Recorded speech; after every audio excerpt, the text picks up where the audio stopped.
deal with later. I'm going to start now.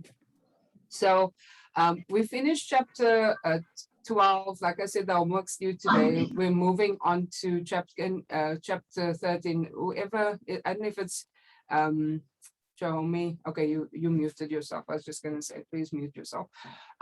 If you are having problems, just like Jerome was saying now, and C was also saying that she had this problem last semester where you can't get into Wiley. Often the issue is just that you need to clear the cache of your browser history, and then you'll be able to get back in. Don't ask me why this happens. Often it happens to me too. I predominantly use Chrome, and so that's normally what happens, that if you clear the cache, you can get in. Otherwise, use a different browser, use Firefox, or if you have Safari or use a different, if you do have a different device, if that's at all possible. But clearing the cache should cancel out this issue.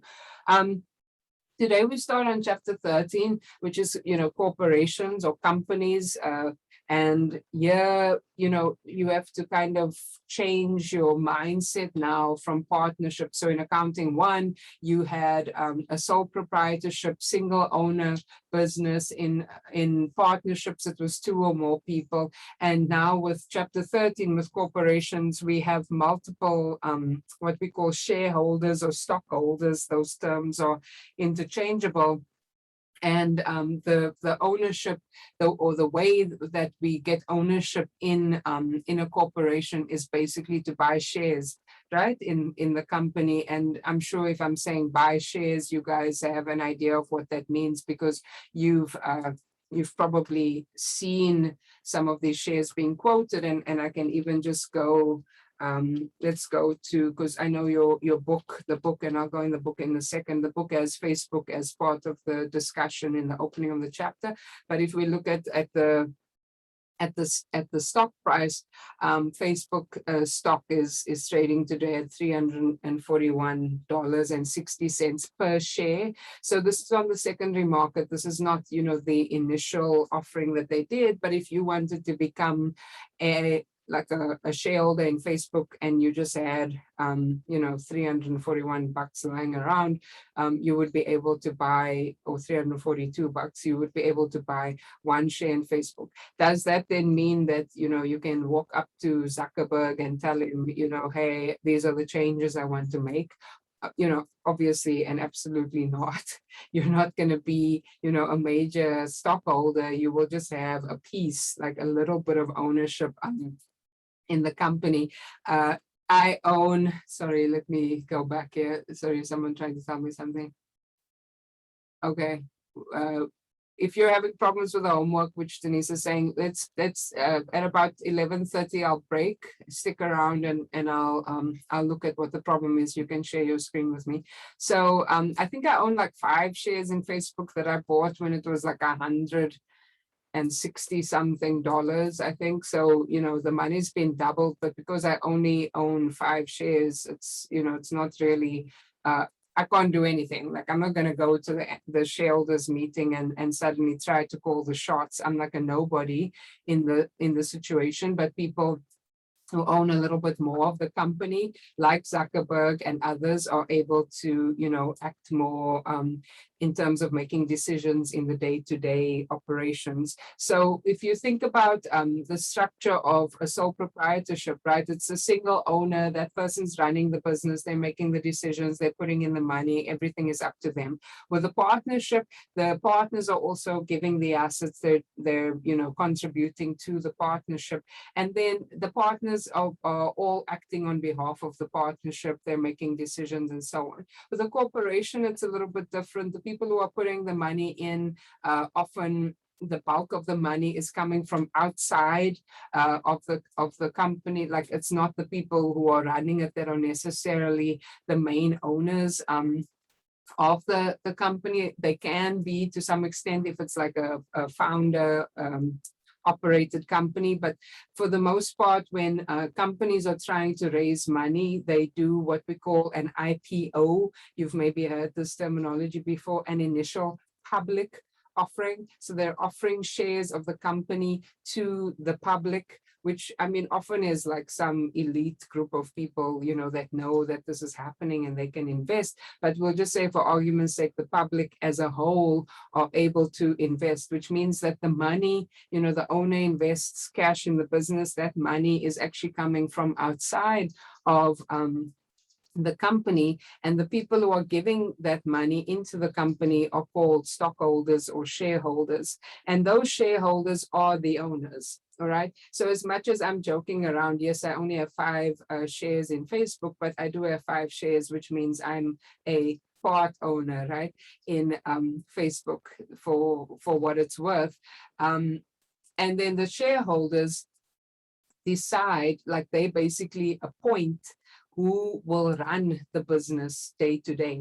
So, I'm not, let's say I own even more shares in Facebook, even if I own 5% of Facebook, I'm not there making the day-to-day operational decisions and so on, but I go to meetings where we decide who to appoint to what we call the board of directors. So those are people that help with the day-to-day decision making. What's the strategy of the company? What direction are they going to go in? What are they going to be doing? And then within that board of directors, you have the people like a Zuckerberg, who is the chief executive officer. You have the chief financial officer. You have people who are really in the weeds, doing the day-to-day activities of the business. So let me see. Yes, I do have the right to vote as a shareholder, and I do get the I do get the information, all the financial information and all of the stuff. I mean, if I don't encourage you to use your rent money or your commuting money or whatever, but if your emergency fund that you need to survive, if something happens with your job, is in order, your rent is going to be paid and all of that, and you still have extra money left over, I encourage you guys to consider making it doesn't have to be in individual companies, but some consideration about investing in the stock market. It does return way more than what leaving your money in a bank account does, but it does take some work. And if you're initially investing, I wouldn't just run around and throw your money in anything, because you don't want to do that without doing some background investigation.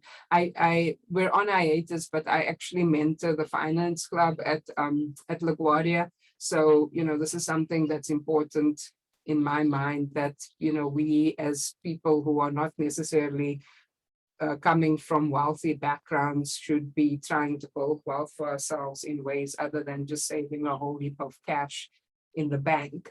Anyway, again, I guess today I'm going off on tangents, right? So important tangents. So yes, I can vote. Yes, I have a vote in the appointing of the what are my thoughts on crypto? I have many thoughts on crypto that we can talk about. You can come to office hours later and talk about crypto. But the DeFi situation, it's fascinating, and I'm intrigued by what's possible. So I'm not a crypto evangelist. I'm also not a crypto detractor. I think that it's the direction that the world is going. Anyway, that's the Facebook stock. I've, at this point, I am a part owner. I also have other stuff like some Apple stock, a few other things, but that's not the point. Is not necessarily for you to know what's going on in my stock portfolio. The point is for us to see that I could be sitting here as a part owner of the company, but I'm not, dialed into Facebook's offices at what is it, Menlo Park or whatever, to know what's happening and so on. They're doing the day-to-day, but I am an owner, and so I can help to decide who runs the business on my behalf, right, as an owner of the company. And that's what happens when a company goes public, which is really, what we're going to be talking about now. Public meaning that the shares are owned outside of, the company. They then have to also issue financial statements, publicly, so that everybody can see what's happening with their financials, their income statement, balance sheet, cash flow statement, owner's equity statement. All those things are available to be seen, right? We don't see, you can't go onto the internet and look up the financial statements for your bodega on the corner, right? That's a sole proprietorship. That's not publicly available information. You can't go onto the internet and, find the financial statements for the private law firm partnership that is on the corner near your house. It's not owned by the public, so they don't have to make their numbers public. But a Facebook, a Google's also called Alphabet, right? The main holding company, a Facebook, a Google, Amazon, Netflix, all these, it doesn't matter, Visa, whatever, JetBlue, all those companies are public. So they have to issue financial statements to the public so that people can see what's up, right? So at the start of the chapter, they talk a little bit about Zuckerberg and Facebook, and how when Facebook was not yet public in 2012, Mark Zuckerberg decided, I think, over the course of a weekend to buy Instagram. It was obviously a brilliant move in retrospect because Instagram became huge. He bought it for $1 billion, billion with a B, and just basically, he could just say, yes, we want to buy this company and buy it. Had he been public, had Facebook been public at that time, he would have had to seek the approval of the shareholders before he made such a big move. And then in 2012, Facebook eventually went public. And the crazy thing, and I see some comments or questions, I'll come back to you. The crazy thing about this is, if you look at the stock price, right? Back when Facebook went public, the stock was like literally $38. Okay, now granted, maybe we didn't have $38 to spare at that point. Maybe you're not even interested in investing in Facebook. I totally get it. But I'm just saying, like, this is what the stock market does. If you do your due diligence and you find, an investment in a company where it makes sense that they're probably going to grow, you've got almost a 10 times return on your investment if you had initially gone in 2012 for $38. Now, don't just, again, I always have to say this caveat. I'm not an investment advisor, and I'm not telling people to go buy Facebook at $340 today. What I am saying is, to more often than not, many of us think that that investing, whether it's investing in exchange traded funds or other things, that it's it's for other people, it's not for me. Don't close yourself off to it completely. And somehow this topic is like really getting people, well, maybe not excited, but in a mood to chat with me. So that's great. Okay, so yeah, I don't know enough. What's my thoughts on Tesla? Yes, he did buy WhatsApp, and I actually speak about Zuckerberg and WhatsApp. That's in my, if you want to stick with me forever, you could end up in intermediate two with me when we speak about, I sometimes do a small little case about WhatsApp and Facebook buying WhatsApp because they bought it for about, I think it was either 16 or 19 billion, maybe 16 billion. And the guy it was a man who created WhatsApp. If I remember at the time, he actually said that he went for an interview at Facebook and he was rejected. He didn't get the job, and he left and developed WhatsApp. And in the end, he's now he made all this money from WhatsApp. So yeah, there's a lot to talk about. Again, happy to chat more about this. Making money in his sleep, yes.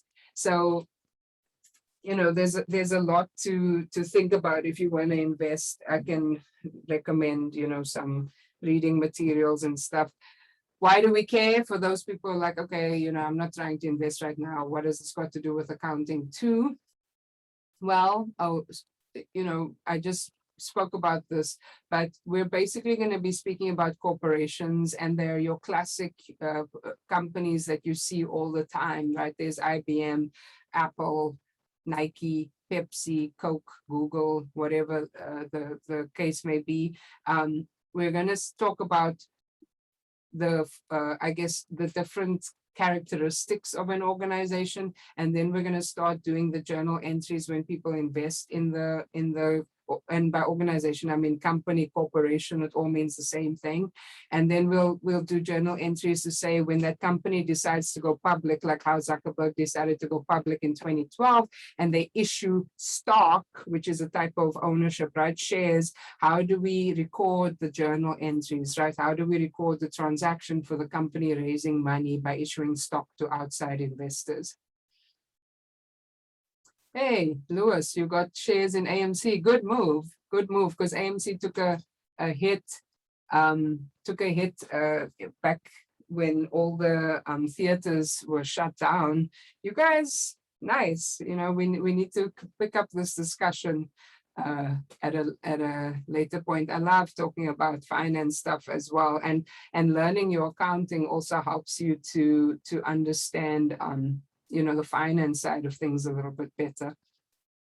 So yeah, I've already kind of mentioned this. We discussed sole proprietorship, partnership, and now we move on to corporation. So company, corporation, organization, I may say those things, they all mean the same. So does stock and shares. So shareholders, stockholders, shares and stocks, all of them are interchangeable terminology. So some of the characteristics of a corporation, I'll go over it here on the sheet, but I just want to remind you that the sheet is available right under Zoom meeting materials. It's the class notes if you want to see it for yourself.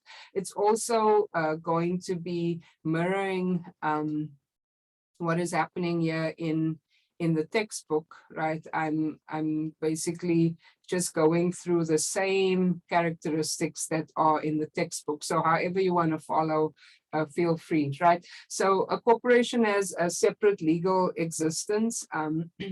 It's separate from the owners, and I, you know, contrast this with a sole proprietorship, that if something happens to the sole proprietor, the business is done, right? Because it's just one person. Similarly, with a partnership, if a partner leaves, or a partner, you know, passes away, or something else happens, the partnership is over. Whereas a corporation will continue what we call into perpetuity, because it's not dependent on an individual to continue. So the typical example that I always give you is Apple. Apple, you know, is obviously prolific. People have iPhones. Apple is very profitable. They've just gone from strength to strength. And you know, Apple was started back in the day by like 3 people or something, of one of whom was Steve Jobs. And Steve Jobs passed away a few years back, but when he passed away, that didn't change the fact that the corporation went on, because the ownership is with the shareholders, right? Not with any particular member of the board. So it's an entity distinct from its owners. This is also why it can sue and be sued, right? If you think about some of the massive lawsuits that have happened between companies like Google and Samsung, or Apple and, you know, Samsung, all these, a lot of it around intellectual property with like smartphones and stuff, they're forever fighting in court. It's not, you know, Zuckerberg in his personal capacity, or the CEO of Alphabet or Google, what is his name now? Something with a V. Anyway, someone will tell me. But it's not them. It's the corporation that is, you know, in the court case. It's the company that is being sued. So I'll give you an example. I had a Google Pixel when it just came out, and there was this issue where it kept shutting down, and it was like on this infinite loop of shutdowns, and eventually you know, I had to have it replaced. And the same thing happened with the refurbished phone when Google replaced it. Eventually Google was sued through a class action lawsuit. I mean, I was in the class, but I wasn't the one who initiated the lawsuit, but they were sued because it turned out that there was something to do with the battery that they should have known, and that's why the phone kept dying, and we were paid out, you know, some hundreds of dollars because of that. So the corporation can be sued. It's a separate legal entity. It has to pay state and federal taxes in its own capacity. That's very different from a sole proprietorship or a partnership. Sole proprietors and partners pay the taxes themselves, right? But the corporation, now you'll suddenly see that there's actually going to be in chapter 14, when we do income statements again, you'll actually see an income tax expense line item because the corporation pays taxes and the owners could pay, you know, I prepare my personal tax return and I pay my taxes, and Facebook, where I own some shares, they're paying taxes for the company. So I'm not paying Facebook's taxes, thank God. I wouldn't be able to afford it. So the corporation's paying tax for itself. And then the corporation can be for profit or not for profit. You've seen, you know, for profit. I think just here even in the textbook, they talk about the American Breast Cancer Society. That's a not-for-profit, whereas a for-profit is just about every other company that you can think of. They could also be publicly held, so traded on a stock exchange, or privately held. I just showed you an example of Facebook stock. So that's a publicly held company. Privately held, you can think of just walking down the street near your house, you will probably see some, you know, corporations that are, everything is held by the owners, and maybe it's a family or something like that. They just have the corporate form of business, but it's still privately held. Let me see if someone's saying something. Yeah, Apple does give dividends. Shafak is talking about dividends. You know, since people can see that what you're writing, we'll talk about dividends at length at the end of this chapter. And in chapter 14, dividends are, you know, part of what the company is returning to investors as a type of a payout of some of the profits. For years, Apple didn't give any dividends, but it does now. You know, the other day I got my Apple dividend, but because I own so few shares, I think it was like a penny or 2 pennies, but hey, you know, it's a dividend. So there's a limited liability of stockholders or investors. So Lewis was saying that he owns AMC shares. So AMC, right, the company that does all the movies. So if AMC has a whole lot of debt on its books, Lewis, as a shareholder, is not responsible to pay that debt. That debt belongs to AMC, and the creditors will have to claim AMC's assets should they not be able to produce the cash to pay off all their debt. And if Lewis used I don't know, Lewis, I'm just making up numbers. You don't have to tell me the number. But if Lewis put $200 into AMC stock, what's the maximum amount of money, Lewis, that you would stand to lose? If you put $200 into AMC stock, what's the maximum amount of money that you could lose? I mean, I don't want you to lose anything, obviously, but what's the maximum amount of money that you could lose?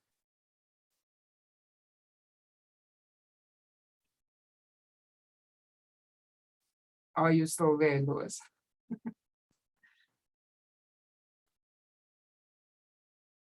We may have lost him. Does anybody else want to try? Oh, sorry, are you writing on the chat? Oh, someone's just laughing.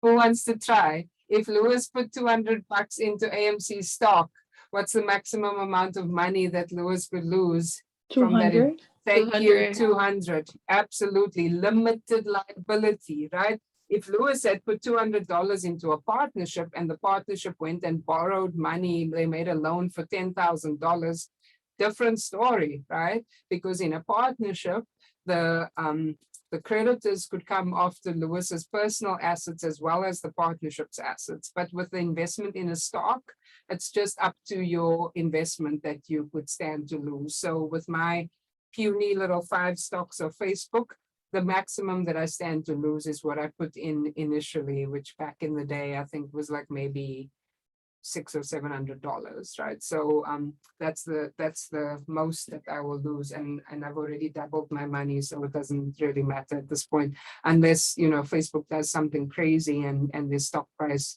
goes down by half. I should be okay.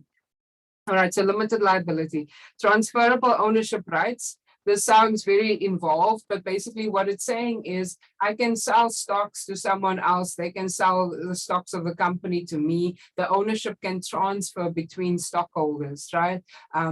it's if Facebook does its initial public offering IPO in 2012, and I bought a whole lot of stocks in 2012, I'm not forced to sit with those stocks forever, and I can never, change that. If I want to keep it forever, I can, but at my discretion, I can also decide to sell those stocks at any time. So I can transfer the stock, but remember, if I go and sell my Facebook stocks right now, I own them. If I sell them to Margaret,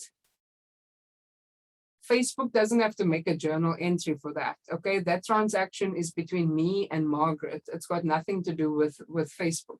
Facebook makes a journal entry when they sell stocks to the public, right? When they issue stocks to the public. But when the stock market is going up and down and people are selling stocks to each other, stocks of the company to each other, it's not the company. The company has no responsibility to make any journal entries because it doesn't affect them, right? Margaret gives me $340 and I'm, giving her the stock, and that's the end of the transaction. Facebook is not involved. So just be careful with that.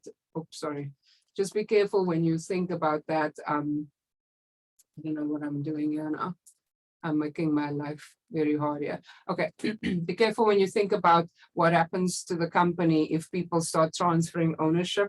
The company doesn't have to make a journal entry. They only make a journal entry when the owners initially invest, in the business. Ability to acquire capital. Obviously, the company can raise money by selling shares. So they sell shares to you and you give them the money. So that's how you invest in the company, and they are able to raise the money for whatever they want to do in their business, right? They basically use it as a type of financing, right? But financing the business through equity, not through debt.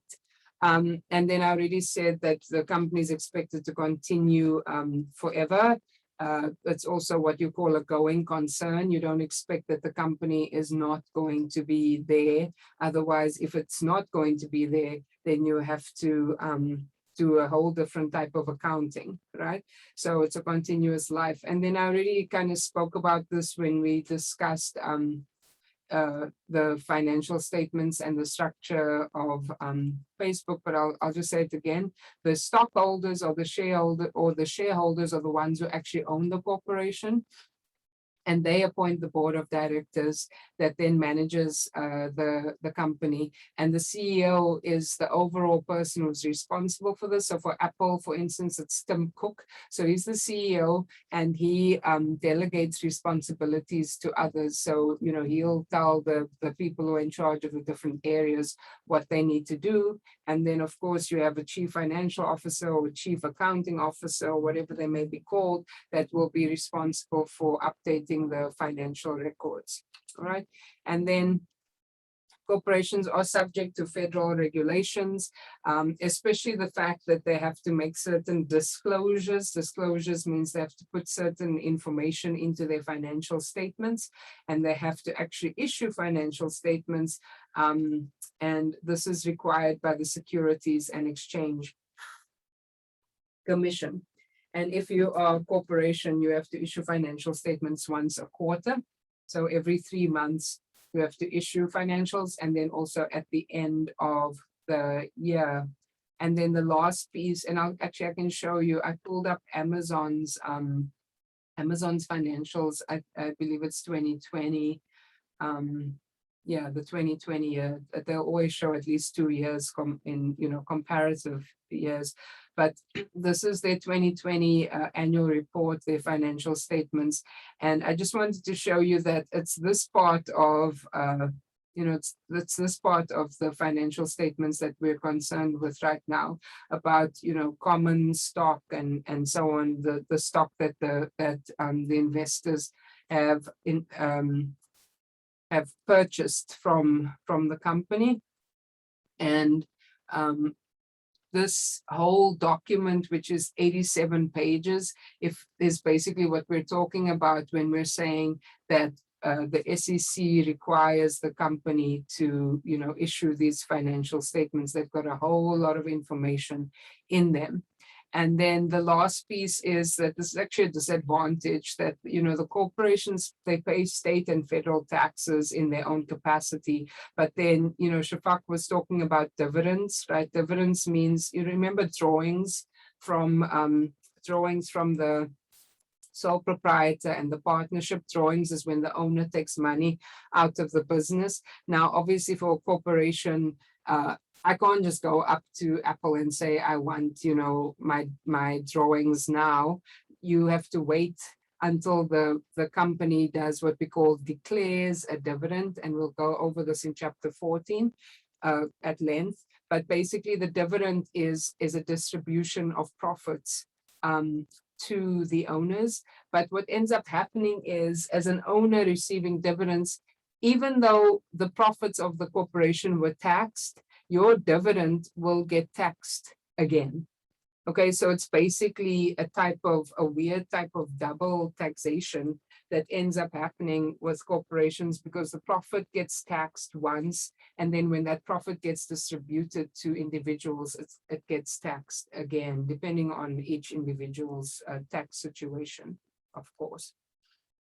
All right, so those are the characteristics. Now you're going to ask, well, how does this fit in maybe to a test or something? This often comes up in multiple choice questions, which of these is a benefit of a corporation, or which of these is not a benefit of a corporation. Also things like this notion of limited liability can come up, just like I asked you guys about Lewis, and the $200. I've seen questions like that where it asks, what's the maximum amount that someone could lose for making an investment in a corporation, and so on. All right, so this is definitely, things that you need to know. And then, of course, the income tax piece we'll run into again, where we'll calculate a very basic tax calculation in chapter 14 for a corporation. So any questions on the characteristics of a corporation before we move on?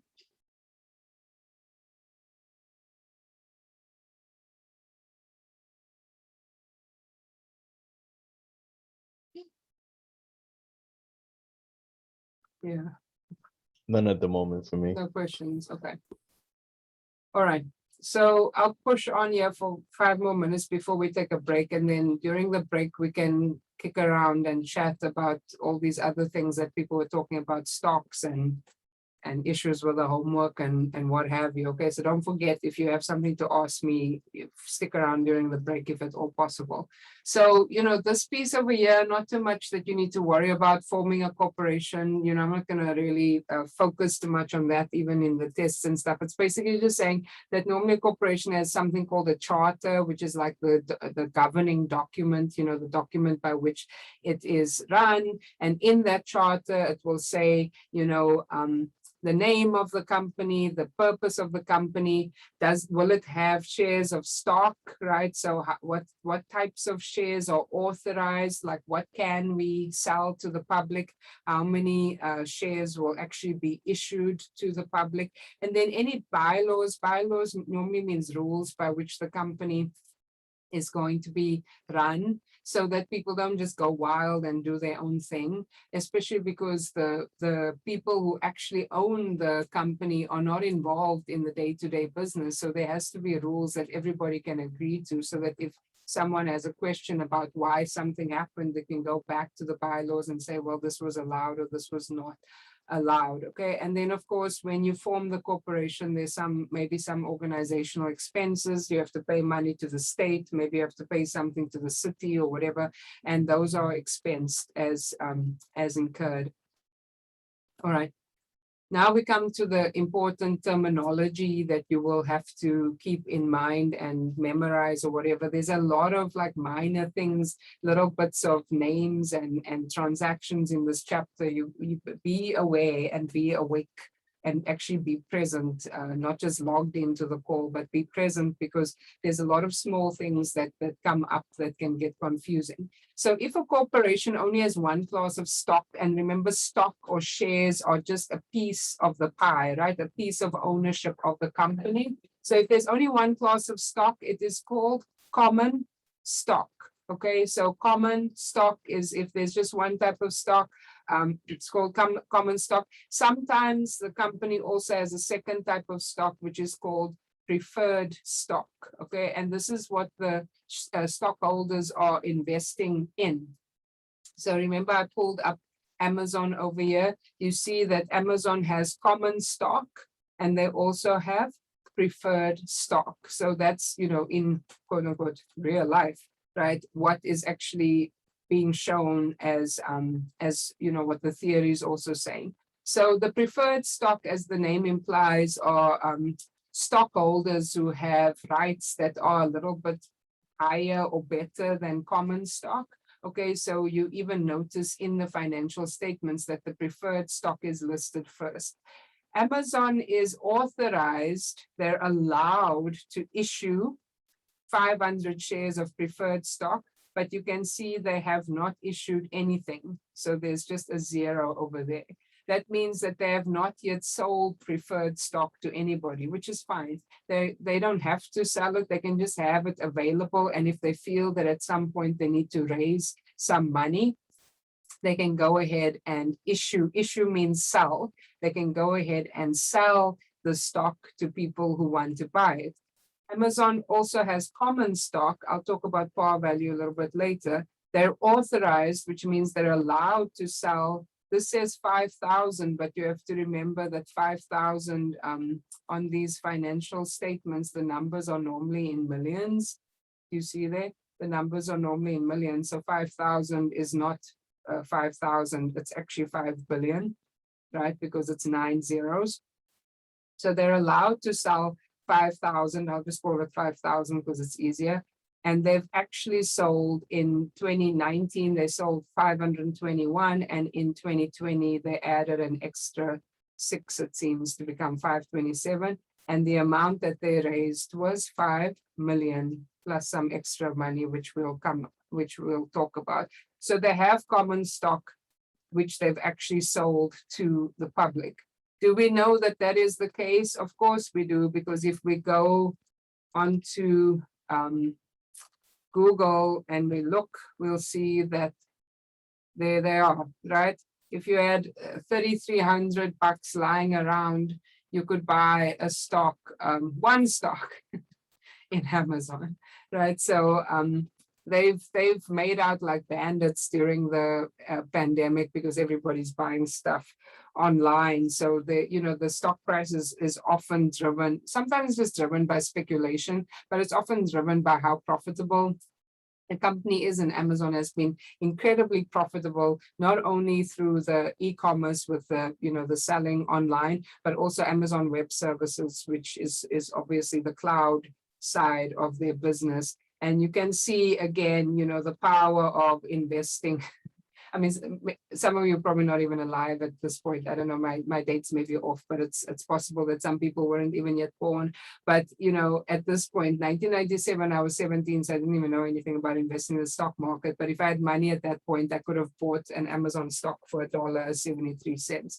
So, just proving once again that we probably, should be thinking about researching companies and researching to invest, because even in 2007, right, it was at $38, and now you have it 100 times that price today. So I'm going to stop there. We can take a break until 11:42, and I'm going to pause the recording also, and then all my people who need.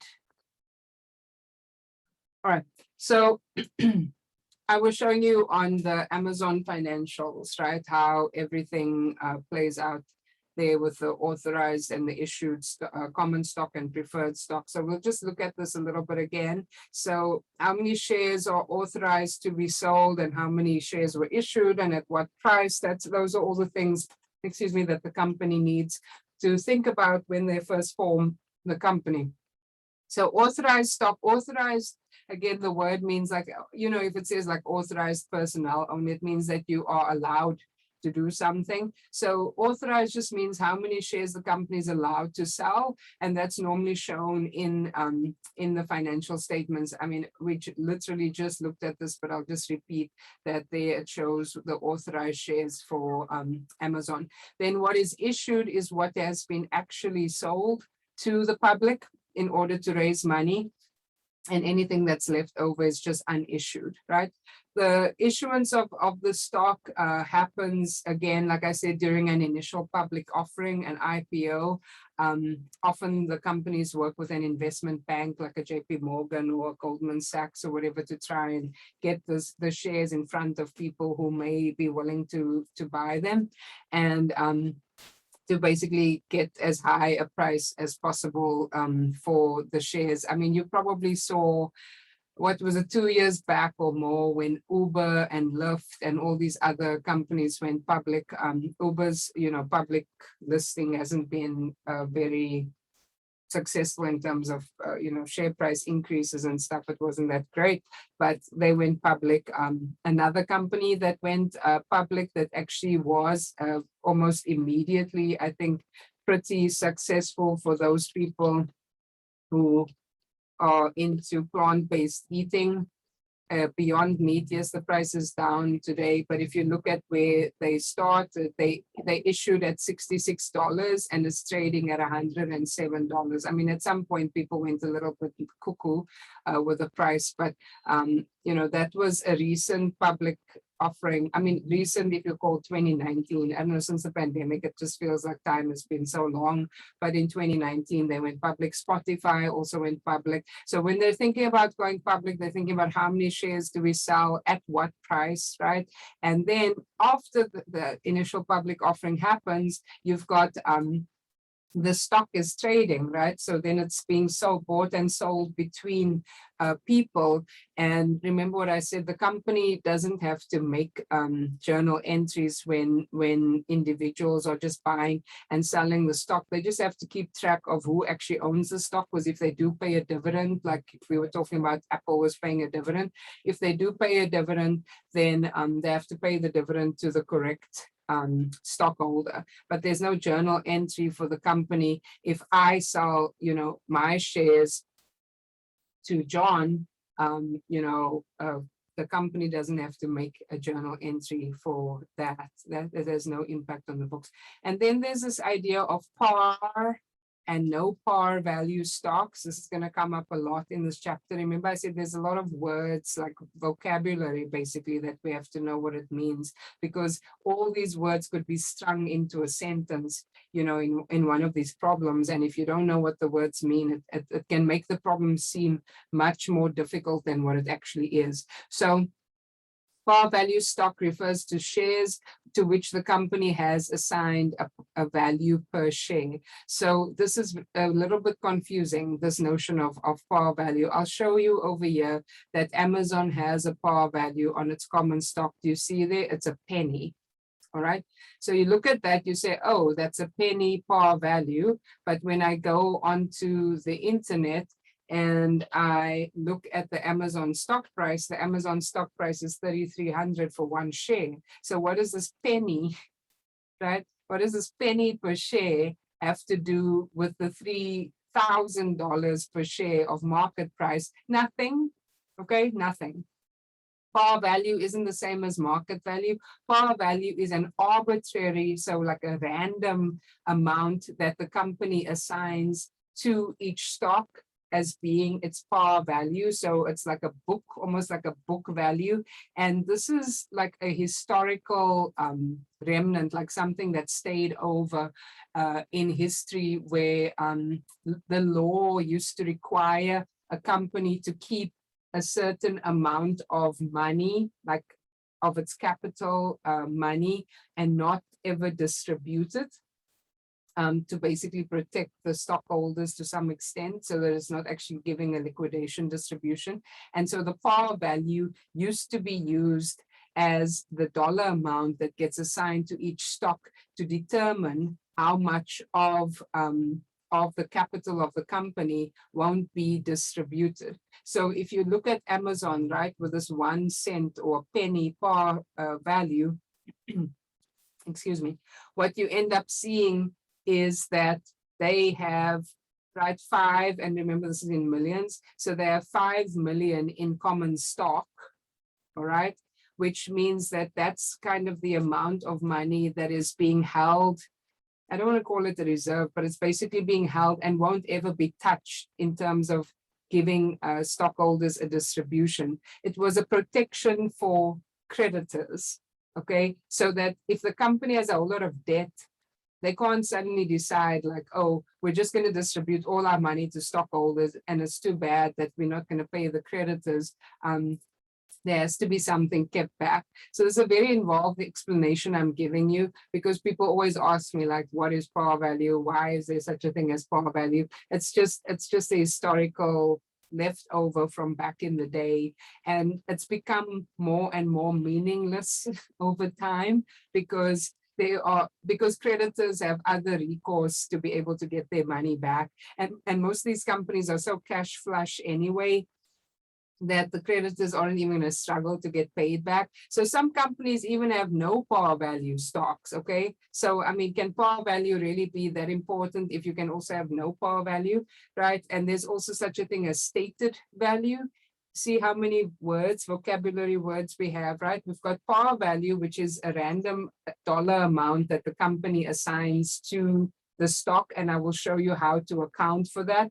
A company could also have no par value stocks, which means no amount has been assigned to it, or a company can have no par value stocks with a stated value that we basically treat as if it is par value, but we just call it stated value. If anybody's head is spinning right now, I totally understand, because it's a whole lot of words, right, that you have to keep track of.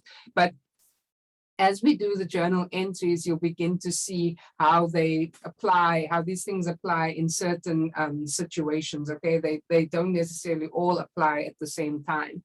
And I just want to reiterate that par value and market value are not the same thing, right? Remember, Amazon's market value is 3,300. Amazon's par value on its common stock is only a penny per stock, okay? So don't tell me that par value is market value. It's just not the case. So a little bit, you know, I don't want to call it confusing, but a little bit strange, this treatment, but we do need to know how to journalize par value and no par value stocks. And again, par value is just an immaterial amount that's being assigned to the shares. Questions, or do you need another round of explanation or something that isn't sitting right about any of these items in stock issue considerations? I'm asking because these things are going to drive our journal entries, so you do need to understand this terminology.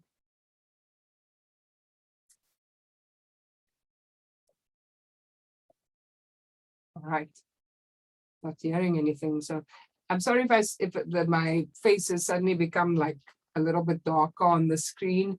It's become like night here by us, and it's raining. So and if I turn the light on, then there's an overhead fan that's going to go on and make a whole lot of noise. So hopefully everybody can kind of still see me, and you probably don't even need to see me. You just need to hear me, so it should be fine. Over here, considerations around corporate capital, also very important, the language here. Investors in companies also have owner's equity in the balance sheets, right? Remember, we had liabilities and owner's equity. When you had a sole proprietorship, it was called owner's capital. When we had partnerships, it was called partner's capital, right? Now we're going to have a different name for this owner's equity.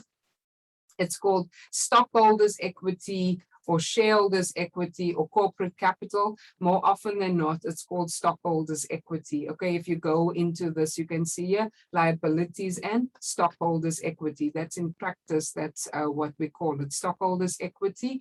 And in stockholders' equity, you can't call it owner's capital, right, or partners capital, because there are many owners. There's like, you know, millions probably of owners of Amazon stock, or maybe tens of thousands, I don't know, maybe millions is an overstatement, but some of them have given money to the company from the outside because they bought shares. That's part of their ownership in the business. Then there's also the profit that the company has made that has not yet been distributed to them. That belongs to the owners as well. Okay, just like how we transfer the net income to the partners. We did that in our previous examples, right? After we did the income allocation, we did a journal entry where we transferred net income to the partners. So we credited their capital, and all that, all those items were included in partners' capital. What happens with corporations is that you show the what we call the paid in capital, which means this is money that people put in from the outside. So that's when we have the initial public offering and so on, right? The amount of cash and other assets paid into the corporation by the shareholders in exchange for the stock. That's the paid in capital. Then we also show the retained earnings. Okay, I don't know if you can hear it because I have the noise removal That's on on. thunder, right? Okay, Thunder, yeah. right? I just heard it too. I'm just gonna Yeah, close strong the thunder. windows. Just 1 Thunder second. buddies, guys, thunder buddies. Just hold on. See, I like it when it rains. I don't know about nobody else. That's the best comfort stay-at-home weather for me. Yes, it's therapeutic, but unfortunately, I have It to puts go me to to work sleep after right away. class. Sadly, me too. I'll be my word. outside not enjoying my day. Oh my God. Yeah, I like it too. I have work, but I also have this, I don't know if it's a superstition from where I come from, that if there's lightning, which there was, there shouldn't be any windows open. So I went and closed everything. I don't want to be struck by lightning or the house to be struck anyway.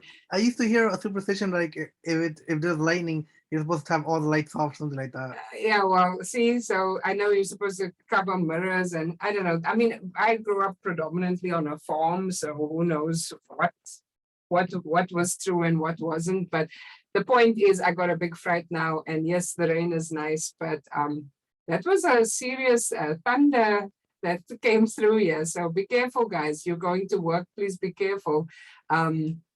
Nah, Especially. a few weeks ago, it was raining hard, and it had like some of the strongest thunders I've heard in my life living here. Yeah, for Ida, or I don't know if that's what you're referring to, but I mean there was flash flooding and everything. So guys, just be careful, especially if you're driving. I don't know how much rain is actually set to come up to come down, but it's been some wild weather over the past 3 or 4 weeks. All right, so back to our regular programming. Sorry for the interruption, but I actually got a bit of a fright there. So we've got the paid in capital that's coming from the owners, the stockholders coming in. Then you've got the retained earnings, which is all the net income or loss that the corporation keeps for the future. I mean, let's just go by net income because it kind of sounds weird to keep the loss for future use.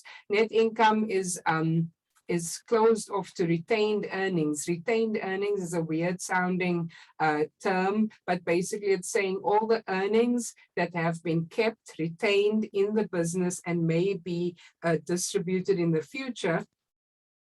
Sorry, so the net income doesn't get closed off to an owner's capital account like we used to do in the past. Instead, it gets closed off to retained earnings. I'm highlighting this because one of the first journal entries we'll do is a closing journal entry of net income to retained earnings. So we close off all the net income of the company to retained earnings. So does retained earnings exist in real life?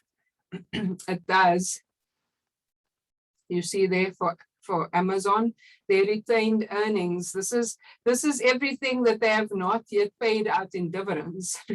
So they've got, remember, these financial statements are in millions. So they've got 52.5 billion with a B in retained earnings that has not been distributed to anyone. If you go up to their income statement, this is their income statement. This is 2020 is the last line.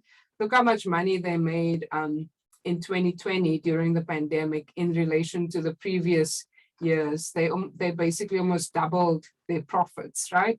21.3 billion. So this 21.3 billion of net income is going to be closed off through the closing journal entry to retained earnings. And so the retained earnings, if you see last year, it was 31 billion, right?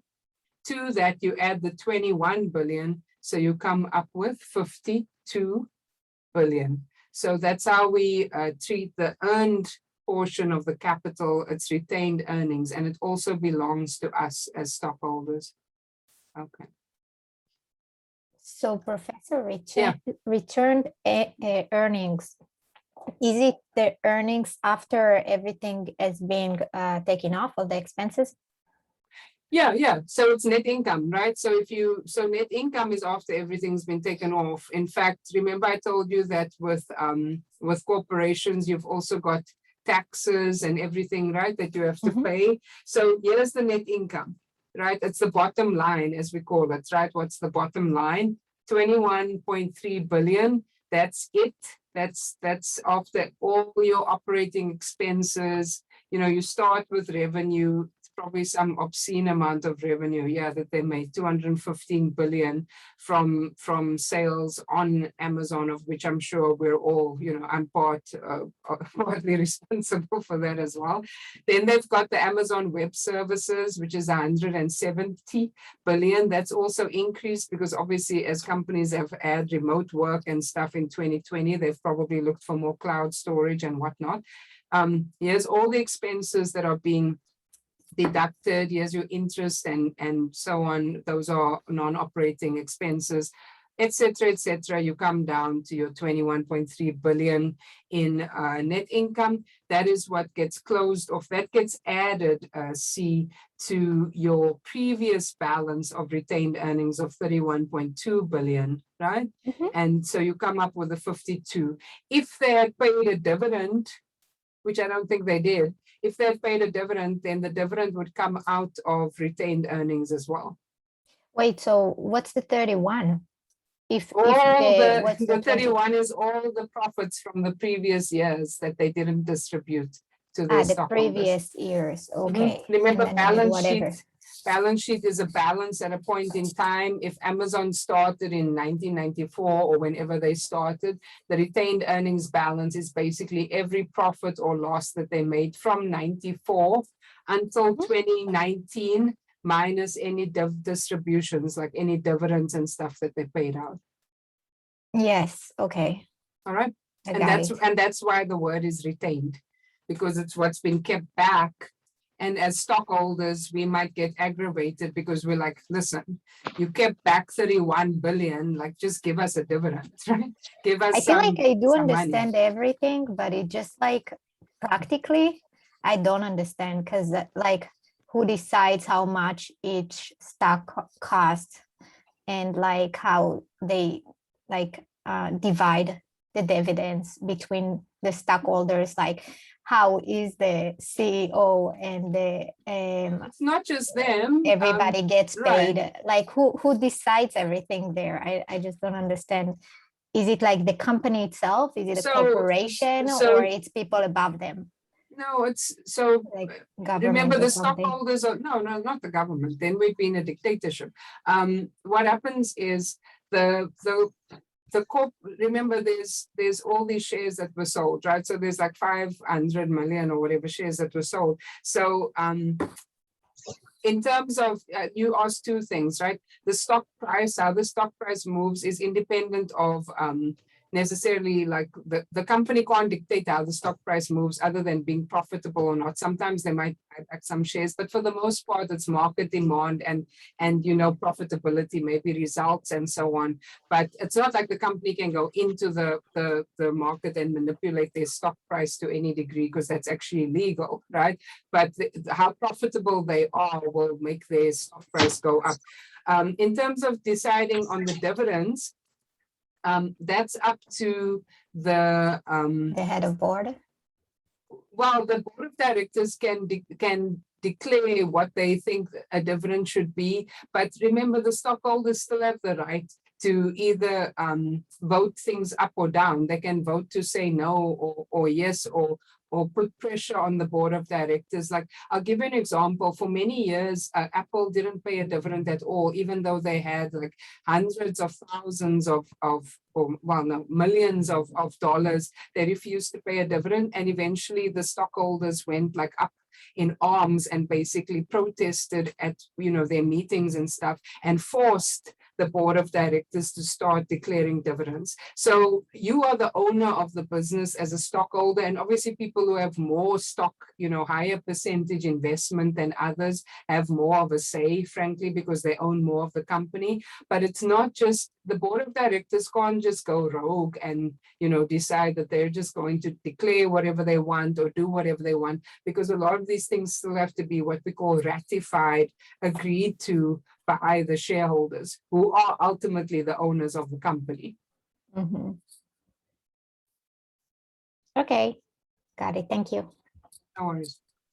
Okay, so thank you for asking the questions about retained earnings, because again, that's another topic. Sorry, this thing is blurring me out. That's another topic that often causes some level of consternation for students. Just think of retained earnings as all the profits from all the years that haven't been distributed to anybody, and they're just sitting there waiting, for something to be done with them. So let's go into example 1, which is going to be a closing journal entry situation. And again, if you're looking for these materials, sorry, I'm going in the wrong thing. If you're looking for the stuff, it's under Zoom meeting materials. Okay, so I'm going to go into the company's exercises and look at example 1. I'm just trying to get this thing to focus again. All right, so example 1, it's kind of similar to what's going on in the textbook. If you recall, we also opened up the partnerships with work with doing this closing journal entry. So let's look at it. Delta Robotics, which is the corporation that we're looking at, has net income of $130,000. So there's the income, and common stock of $800,000. The instructions tell us to prepare the closing entry for net income. So remember, when we transfer net income to the owners, we usually debit income summary. And then the question is, what should we credit, since we are not going to be crediting, like we had partners capital, owners capital. The credit goes to retained earnings because the net income ends up in retained earnings. So we'll do the closing entry for net income. Then it's asking us to prepare the stockholders equity section of the balance sheet for the company, obviously to show you the distinction between paid in capital and earned capital. So I'm going to go to this, where's this thing? There's this, again, like a blank sheet that I'm using. This is the link for it, a blank sheet that I'm using for my calculations, and I probably would do well to move these questions over. I'll do that today in preparation for tomorrow. So just remember that the net income is 130,000 and the common stock is 800,000. So example 1, part A.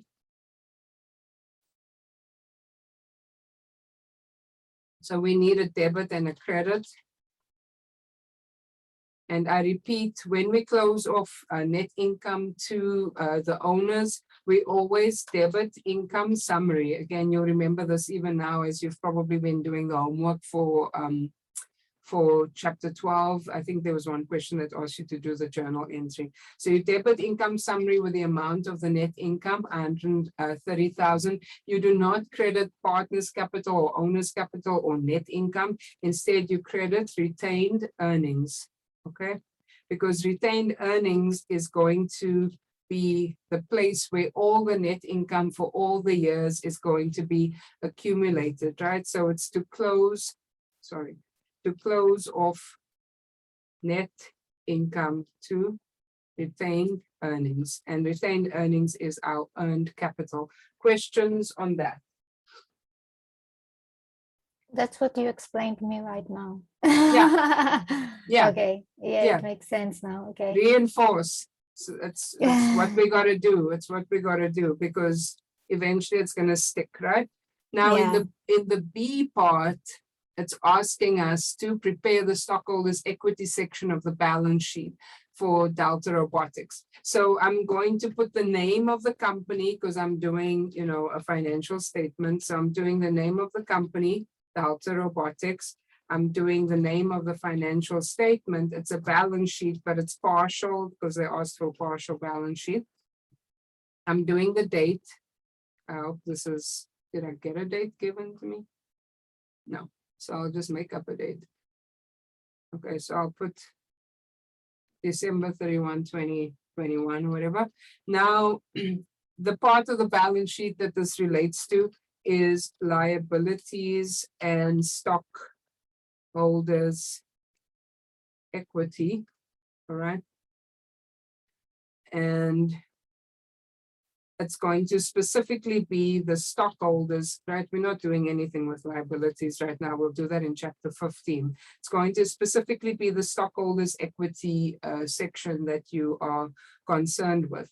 Now, this becomes a little bit, I don't know, I don't want to say tedious, but there's like a lot of headings and subheadings. And so you have to be careful here that you are looking at examples of the stuff in the textbook.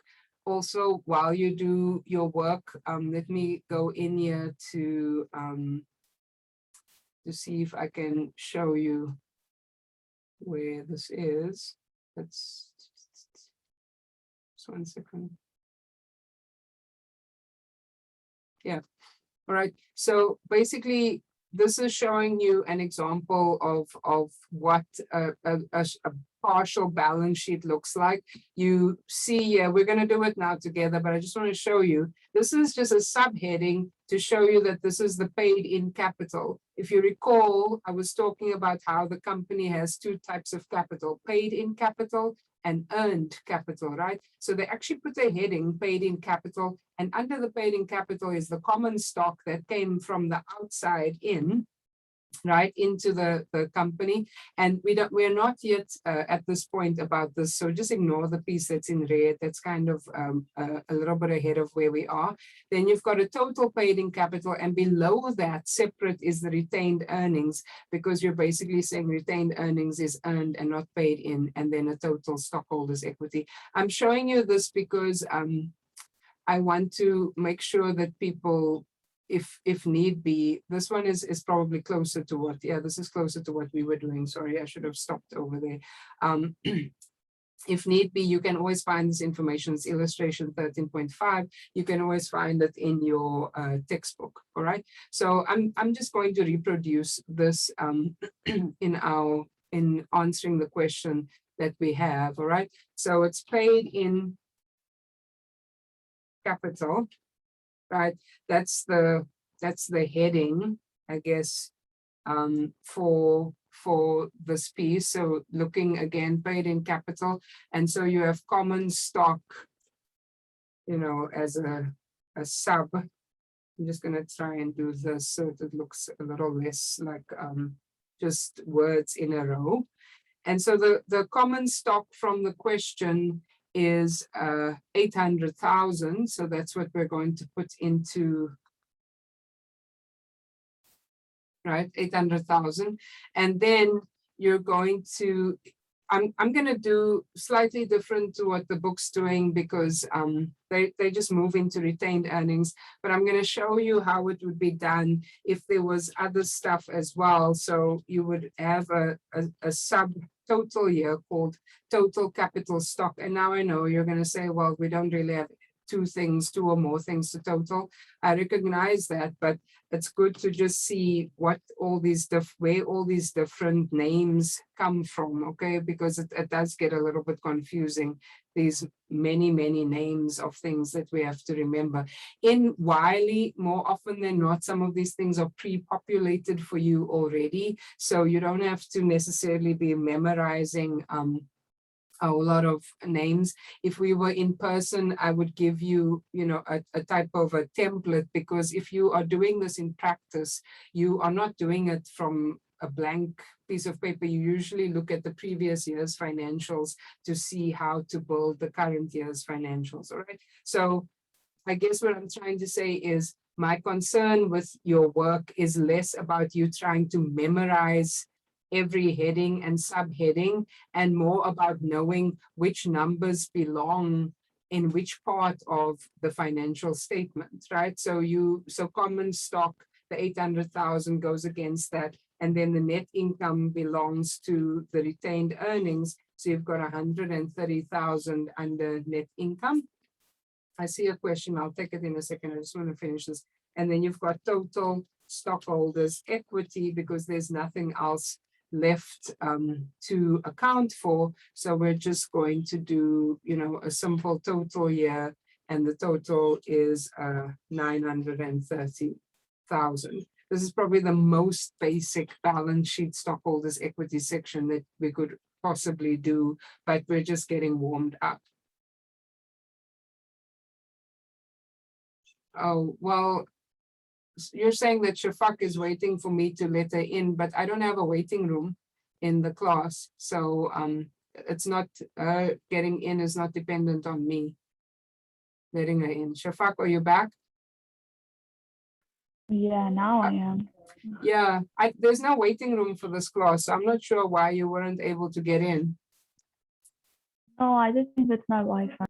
Okay, yeah, sorry about that, but just for future reference for anybody else, I specifically didn't make a waiting room because I don't trust myself to remember to check if I admitted everybody, and then someone's like waiting outside the class and I didn't let them in. So, you should always be able to get into this class without waiting anywhere.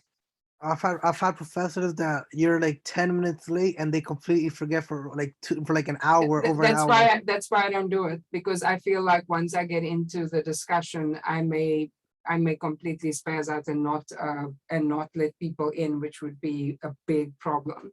So I don't have a waiting room, and I'm only saying that so that if you ever can't get into the lecture, something else is wrong. All right. So, if you need to email me, you can, but I don't even really check my email while I'm lecturing. So definitely be on the WhatsApp group that Michaela created, so that if you get kicked out and you really can't get back in, you can let someone know on the WhatsApp group, and maybe I can try to help you. All right. Any questions on this? We first did the closing of net income to retained earnings. So we know that all the net income rolls into retained earnings. And then we did a very basic partial stockholders equity section of the balance sheet to show the paid in capital, which is common stock, and the earned capital, which is retained earnings. Anybody need me to go over anything else? No, I'll catch up with it. Don't worry. I'll watch the recording once. Okay. Any questions? Other questions? Yeah. I can't find the questions on Oh, yeah? Blackboard. I can find the solutions, but not the questions. Exercises. Yeah. But when I press the company's exercises, it gives me other practices.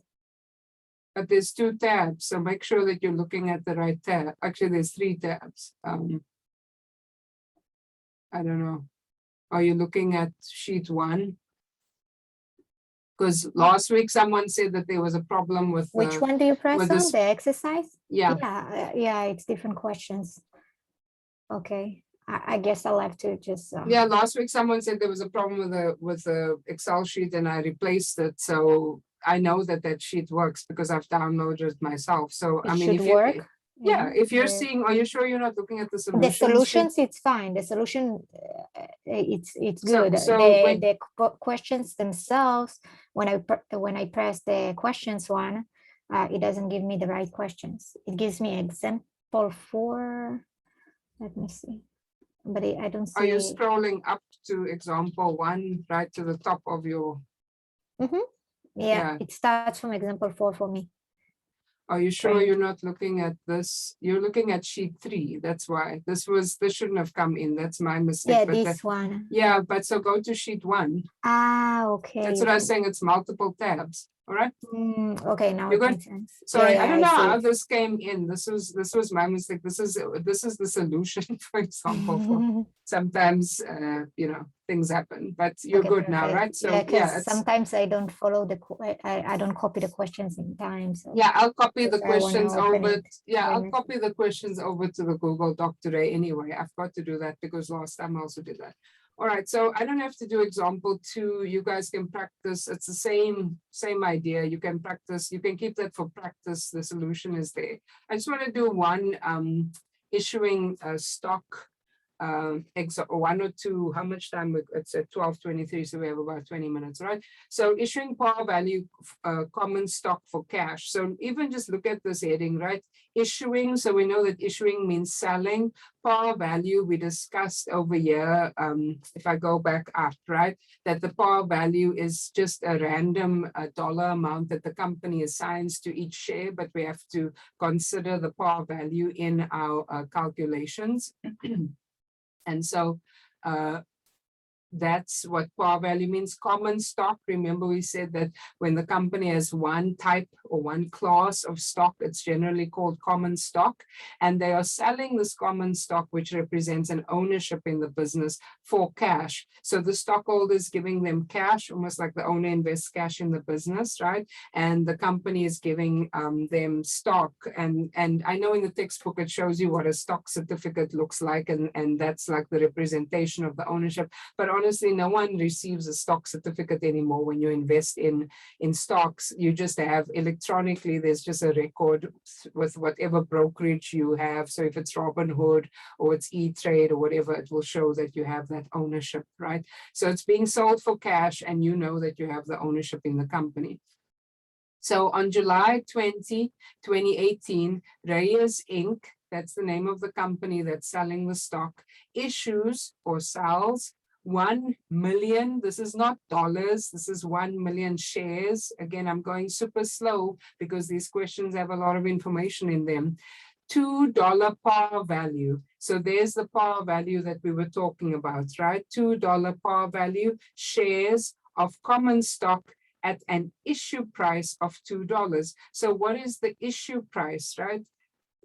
Because now you've got par value and issue price. If you go back to the theory, and we spoke about this when when we said that the company issues the stock directly to investors, they have to think about what price they're going to sell it at. Okay, so that's the issue price. At this time, they just decided to issue it at par. So that means that the amount that the company is getting for the stock is the same as the par value. That's not always the case. Okay, in fact, that's almost never the case. But this example is written this way to just make it a little bit easier at the beginning, so you can see how the journal entry works. So that's the fair market value? No.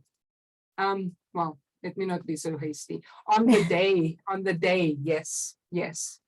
On the Okay. day of issuance, but after that, no, because then people can trade however. But you're right, on the day of the issuance, the issue price should be as close to fair market value as possible.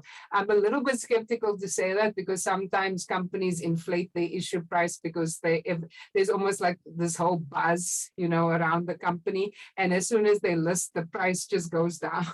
But according to them, that's fair market value. So I think your comment is fair. And on the Okay. day of issuance, issue price is like fair market value. Perfect. Okay, so let's do the journal entry for the issuance of the shares. So a few things are going on here. Think back.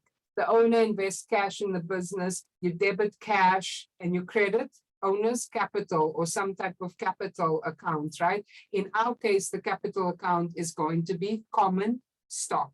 So nothing has changed from the fundamentals of accounting. Sorry. Someone just sent me something. Walter, I don't know if you're still on this call, but my office hours run from 1 to 2. So at 2 o'clock, I will no longer be in office hours, but please feel free to email me so we can talk over email and maybe find another time to meet, okay? All right, so let's go in and try and do this journal entry.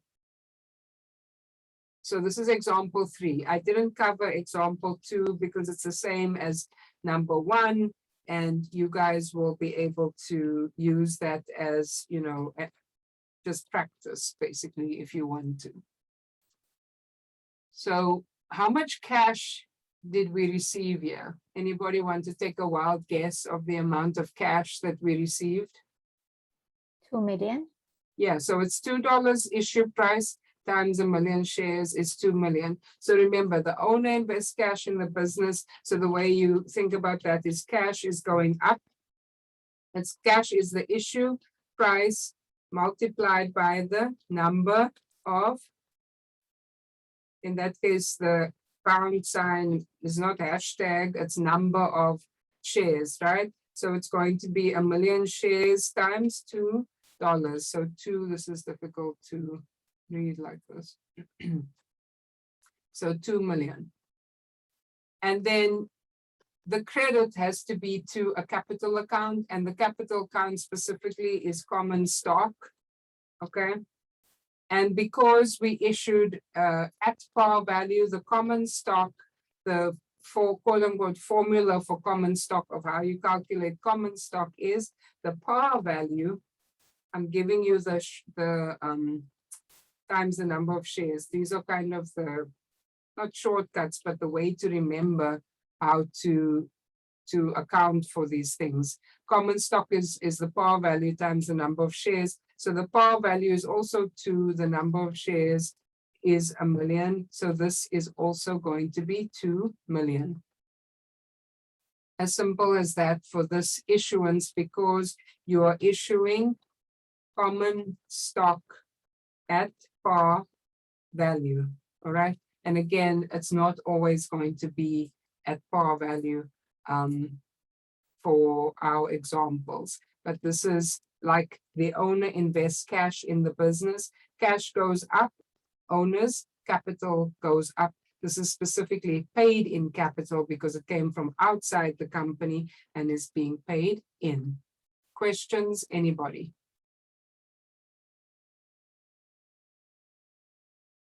Yes, 145 is fine, Walter. No questions, just trying to grasp everything. Okay, I understand. It's new. Let's look at example 4, and then we'll call it a day after we're done with example 4, so that you know it's at least there's time for the stuff to simmer. On October the 12th, 2018, Wright Inc. issues. So this is the company, they're selling 150,000. This is not dollars. This is the number of shares, $1 par value. Okay. Shares of common stock. So that's the type of capital that is going to increase at an issue price. This is what C was talking about, the fair value of the shares of $3.50 each, right? Prepare the journal entry. I didn't prepare the T accounts here. I can prepare them over here. Prepare the journal entry required for the issuance of the shares and prepare the relevant T accounts. So what do we notice here? In the previous example, you had a $2 par value and you had an issue price that was the same. Now you have a $1 par value, but a $3.50 issue price. So there's a $2.50 per share difference there, and that money will have to go somewhere, right? So the first question we ask ourselves is, how much cash did we receive? When you go back to how I calculate cash, we say cash is always the issue price times the number of shares. So if we go back to the question, we're going to take this issue price, $3.50, and multiply it by the number of shares to figure out how much cash the company is actually receiving. And then we'll work through the common stock and so on after that. So I'm going to just go over here. Okay. So example 4. So now this is, again, this is issuing par value stock. And I want to see how much is my cash. It's the issue price times the number, can't type now suddenly, times the number of shares. So it's going to be 350 times 150,000. So 525,000 is my cash received. If I look at common stock, what should go into common stock is the rule, right? If you follow these rules, you'll get this stuff correct. Common stock in this case, since there is a par value, is going to be the par value times the number of shares. So I'm going to write it out here. Common stock is par value. You don't have to, you're going to ask me now, do I need to write this out for every example? No, obviously not. In fact, in Wiley, I don't think they even have that option, but I'm writing it for you so that you can remember how to come up with a number. So for common stock, we're going to go back and look. Okay, $1 par value, 150,000 shares. So 1 times 150,000. So 150,000, obviously. We know that debits and credits need to be equal in dollar amounts. And at this time, we have a problem because there's 525,000 on the debit side, but only 150,000 on the credit side. So we know if we solve for this number or plug this number, that there's $375,000 that is missing on the credit side. And now the question is, what is that? And let me just tell you, it's not retained earnings. You can't generate income from issuing stock. You have to generate income from actually doing the business that you're in. So this is a new account. Remember, I told you there's a lot of vocabulary. There's a lot of account names and stuff in this chapter. So you got to watch out. This is a new account called paid in capital in excess of par value. And unfortunately, we have to use this long name because you know, the textbook goes by this name. In practice, sometimes they just call it additional paid in capital, but the textbook goes by this, how I learned it, and the textbook mentions this, and in international accounting, it's called premium. That's another way of saying it, right? But for our purposes, we have to say paid in capital in excess. So we're saying we paid money more than par value, right? How much did we pay more than par value? 375,000. And this paid in capital account is also a capital account. It belongs to our stockholders, all right? It's their money. We're just separating it from the amount that is related to par, which I told you before with par value, you're not allowed to distribute any of this, right? Based on, you know, legalities versus the excess that was paid in that might be able to be used for other things. So this is an example of issuing stock that has a par value, but the issue price is higher than the par value. Now you might say, will the issue price ever be lower than par value? Absolutely not, okay? The issue price will only ever be equal, like we had over here, the issue price was equal to par value, or the issue price is higher than par value. When it's higher, you have to use this account to pick up the excess. More questions there. See what people are telling me. Okay, yeah, 525,000, thank you. More questions or any questions for that matter?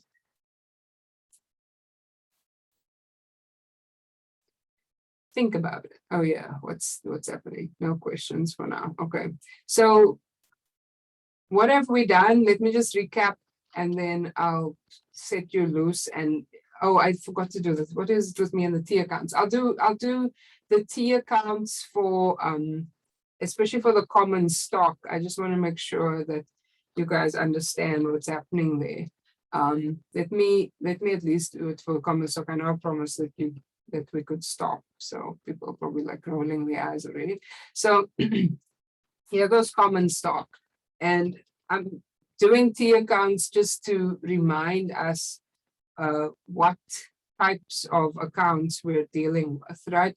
Common stock is a capital account. So if this is the debit side, it's going to be the minus side of common stock, and the credit side is going to be the plus side. All right. So it's going up on the credit side. So at this time, what you have is 150,000 credit, an increase on the credit side. There's not much else happening here. So there's a balance of 150,000. And for the paid in capital, I might as well, right? Just finish this all. For the paid in capital, in excess of par value, you know, the longest account name ever.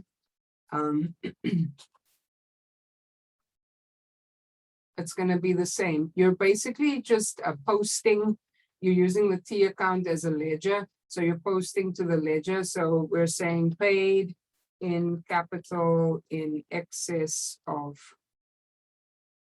par, common stock. This 2 is a capital account, so it's down on the debit, it's up on the credit. It's a paid in capital account because it came from the stockholders.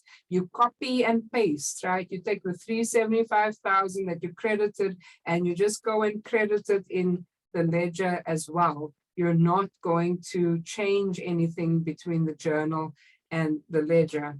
And then 375,000 is your balance. You do have a question in the chapter 13 homework that requires you to do the journal entries and then to post to the ledger. And basically everything that is capital, which is almost everything that you'll be doing in this chapter, goes up on the credit side. So you're doing a lot of work on the credit side of the accounts. And then the cash, just as a reminder, right, that they are accounts that are, you know, not capital in this chapter.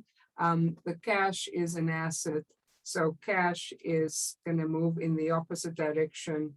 It's up on the debit and it's down on the credit.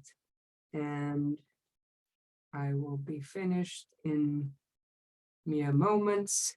So our cash that we received was 525,000. So remember, the normal balance for an asset is debit. So we also will put, balance 525. And those are the T accounts. And the T accounts for the previous question would look similar, except that you don't have the paid in capital in excess of par value piece to it. All right, so that's where I'll end it for the chapter 13 company stuff. I'll make sure that tomorrow I paste the questions into this Google Doc. Your homework is due at 6 o'clock today for chapter 12. I think those are the only further comments I have. I'm still here for the next 5 minutes. You guys are dismissed, but if anybody wants to ask me questions about this work or about anything for the next 5 minutes, I'm going to stick around. Have a lovely day. Don't get caught in the rain. All right, Thank you Professor, so have a much, good one. Professor. Thank I have a you. question. Thank you, Professor. Bye, guys. Okay, bye. Later. Yes, question. Yes, for the homework, it says I answered it correctly, but it's only giving me partial credit. Okay, so can you, do you have it open now? I can open it right now. Let me make you a, sorry, the thing keeps shifting because people are leaving, but let me make you a co-host. And if you want to, you can share your screen with me so that I can see what the problem is. Okay, give me 1 second, Professor. I'm logging in right now. Yeah, no problem. Take your time. We still have time. Professor, in the meanwhile, can I ask you something? Yeah. go ahead. What should I read for next class? We're just gonna go down the line. So we've done par value for common stock for cash. Then we're gonna do you know, the whole like no par value and so no par value common stock for cash. Then we're gonna do issuing stock for if you want me to share, I can go into the textbook and show you up to it. Will that help? Up Yes, to where please. to go? Okay, Yeah. just hold on. Oh, you know what? I need to stop the recording. Okay, hang on. Okay, Professor, I'm ready.